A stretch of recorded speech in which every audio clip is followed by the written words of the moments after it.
As we began our climb down, the red mare I had been riding all day began to grouse under my weight. Whinnying so loudly in the tumult of the downpour, she drew battered, bothered retorts from the other horses.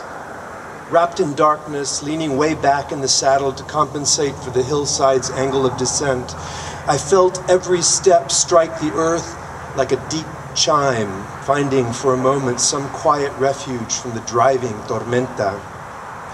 We'd been descending for almost an hour, heavy rain still falling, though by then the lightning had left off, making the ride a blind crawl. Having lost track of my compañeros, wondering how close we were by then to the valley floor, I tightened the reins to slow us down on a path of loose rocks. I felt the mare take one long step, then, before I could draw her back, another into open air. As the hind legs left the earth behind us, I leaned forward, gripping the wet, warm fur of her neck, reins flying like streamers. Too breathless to let out a scream, the two of us plunged even deeper into the inky Coahuila night. That's not J. Frank Dobie. That's me trying to be J. Frank Dobie. It's a scene from my hallucinated memoir, Places Left Unfinished at the Time of Creation. And like Bill, I grew up with Dobie books in my house. And I had read Coronado's Children and Yaqui Gold, Apache Gold, Yaqui Silver, and Vaquero of the Brush Country before I noticed that all of these books were not only signed by J. Frank Dobie, but dedicated to my grandfather, Leonidas, who owned a grocery store in Cotulla, Texas. And this was, as it turned out, a place where Mr. Dobie would hang out, listening to cuentos of my grandfathers and other of his compadres smoking cigars and pipes.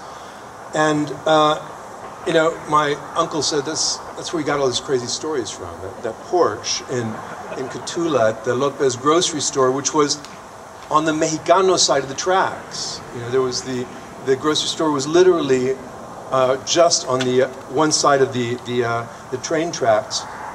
And on the other side of the train tracks, my grandfather said, were the recién llegados, the non-Mexicanos, the newcomers. So it was not until I was going off to study in England, I was going to Oxford, which is sort of like the UT to Cambridge's A&M, where Mr. Dobie went. And a librarian in San Antonio turned me on to this book, this extraordinary book, a book that prepared me for this journey to the barbarous nations of Europe. This book, A Texan in England, which I've prized ever since.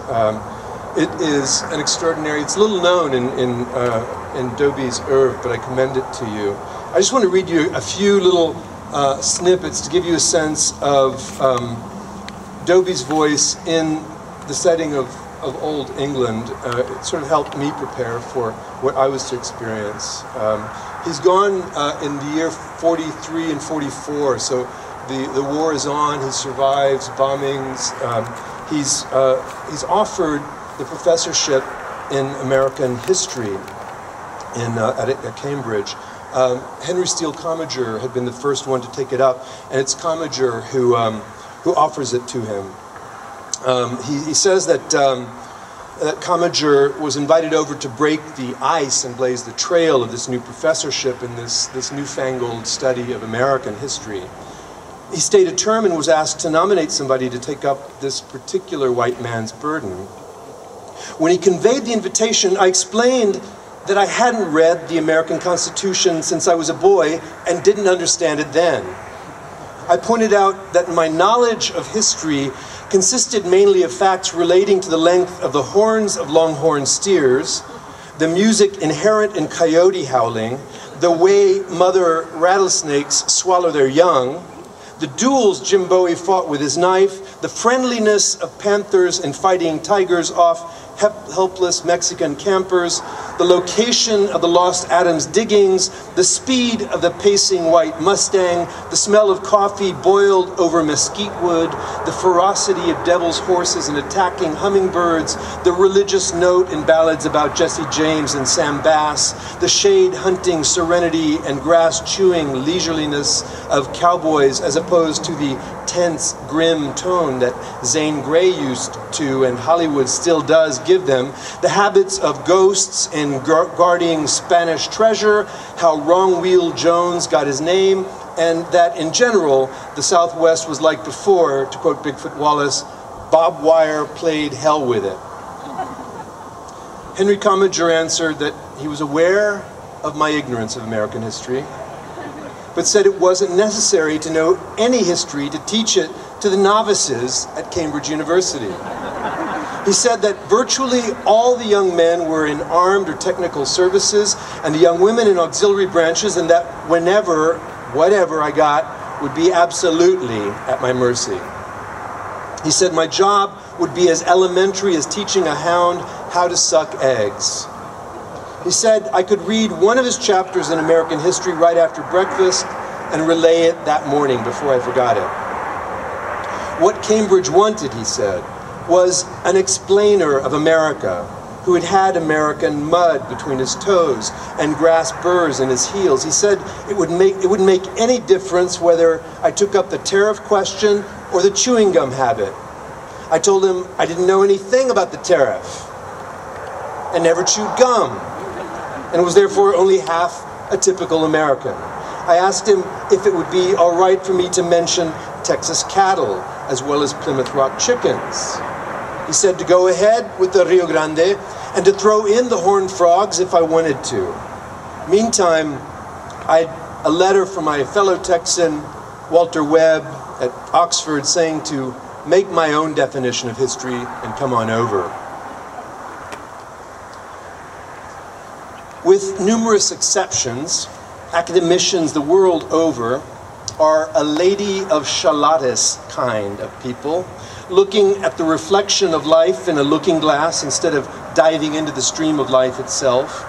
Or if they do say diving, they are apt to be splay. A majority of them distrust vitality and are fit to live with maiden ants and keep tame rabbits. Are fit, and as scholars, they must concern themselves with what has been, yet they are not to be singled out as the chief maintainers of Tory strongholds. A Tory is one who is afraid of change and affects the attitude of holiness towards things as they are because the arrangement assures special privileges for himself. The Tory's coat of arms is a setting hen. There are always Tories everywhere. They are in the exiled Polish government. They worship themselves in the United States Senate. They manipulate actions in all sorts of ecclesiastical and educational institutions in order to embalm their own corpses with the complexion of life. Yet, witness, I stand in bareheaded salute to all genuine scholars of all creeds and tempers. They are the preservers and fertilizers of civilization down the ages. Only a fraction of me has ever homed in academic halls. Only a fraction of this book will smell of them. This book is full of philosophical reflections and academic intrigues, which I'm sure you'll find very interesting when you find the book for yourself. But I'd share with you just in closing Mr. Dobie's anthropological study of the British pub, one of his favorite locations in Cambridge, it seems. This is from chapter 14 called At the Anchor. There are numerous pubs in Cambridge: the Baron of Beef, out of bounds for American soldiers; the Angel, where soldiers are too thick for anybody else to get in bounds; the Castle, where the matured barmaid combines dignity with easy welcome; the Jug and Bottle, where citizens take their pitchers to be filled; the Red Cow, too cave-like for cheer; the Bun Shop, often in stock when other pubs have run out, but too garrulous for a conversation; the Hat and Feathers, not too far away; the Little Rose just what it should be. But after I found my place at the Anchor, I always felt I was missing something good in life if I went anywhere else. It is at the foot of Silver Street by a bridge and over a fall in the Cam River. These pubs do not try to make drinking attractive. Ideally, they are just homey spots among a very settled and not at all bohemian population. They are more cheerful than merry. Before the next authority polishes off his final chapter on the phlegmatic English, he should harbor in a few of them. I and my cronies at the Anchor gravitate to our table without any priorities. Horner went to sea at the age of 13, made a stake in Venezuela oil, knows the oil fields of Persia, Texas, and Mexico, says the only reason he is not a millionaire is that he has never really known but two kinds of people, seamen and gentlemen. Lards his talk often with Spanish words. His tongue is bitter against many things. Women, because they spend their lives making men think that unessential things, like furniture, napkins, sheets, and silver plate, are essential. Politicians, the Prime Minister included, because they compromise even liberty and tax the taxable in order to effect their compromises. Civic filthiness, as evidenced by the dog dung spattered on the streets, seldom cleaned in wartime, the blasted superficiality and bogus pretense of education resulting from popularization of it. Horner's tongue is so sharp, so withering, so fiery that I wonder he can generate saliva at all. Yet his heart is mellow. He drinks only 1 pint of ale.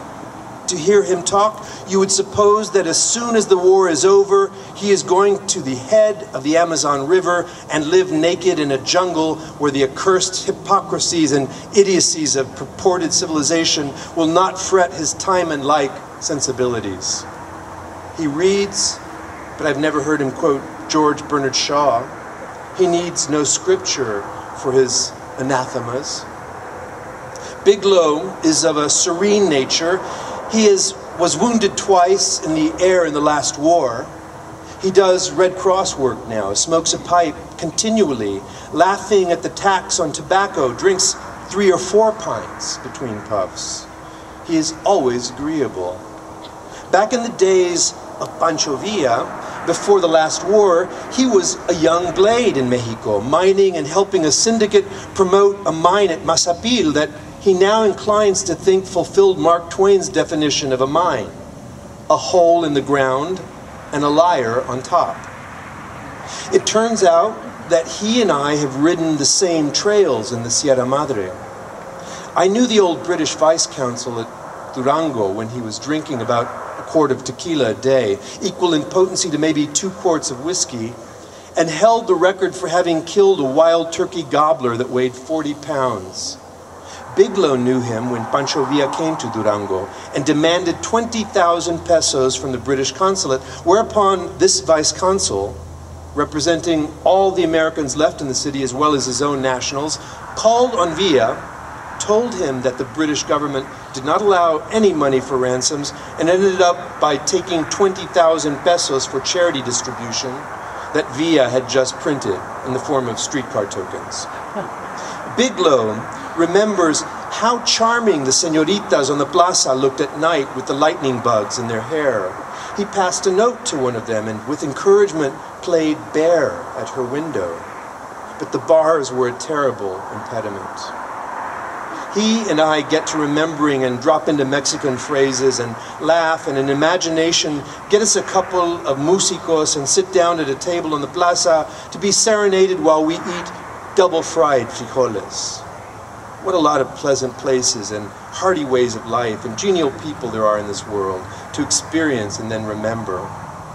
The major, a medico, belongs to a Highland regiment 250 years old. He says that the first Highlanders to discard kilts were young men who attended the University of Edinburgh, and that the discarding war was to signify they had been educated. He says that the only two proper uses of the word Scotch are in Scotch whiskey and Scotch oats. It is not proper to speak of a Scotchman, call him a Scot or a Scotsman. His remedy for colds is of Cornish origin. Hang a boot over the foot of bed. Go to bed. Drink whiskey till you see two boots. Go to sleep. Thanks, y'all.